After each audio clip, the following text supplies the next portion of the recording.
I got into ballet because my sister was a dancer, and she was very serious at it, and I grew up with it. But I never really understood it because I was, I was a boy playing football and baseball and whatnot.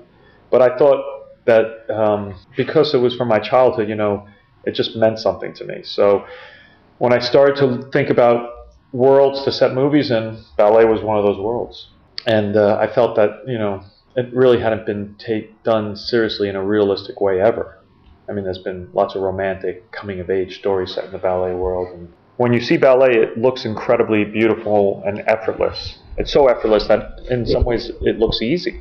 But the second you go backstage and you see what's going on, and you see the sweat and the muscles and the blood and the pain and the amount of dedication, you suddenly realize it's anything but effortless. It's incredibly difficult. And I feel like dancers are sort of cheating themselves by not sharing that with the world. I thought it was important to show how hard it is, how painful it is to create such, divinity.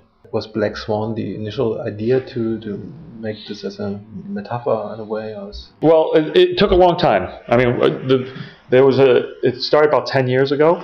That was the first time I met with Natalie Portman.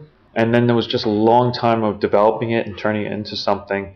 Eventually, I was very interested in Dostoevsky's The Double and Doppelgangers, and then I saw Swan Lake, which had a black swan and a white swan played by the same dancer. And it was suddenly a real eureka moment because there was a doppelganger in that, and I kind of liked the terrifying idea of losing your identity. The idea that you could wake up one day and someone is slowly replacing you, taking away your life, your job, your lover. I thought that was scary and no one had done it. And then I saw it in Swan Lake. That's what was happening. So it sort of all came together. But then it took a really long time to sort of get into the ballet world and get past their secrecy and to get their trust and to be able to sort of get them to collaborate with us.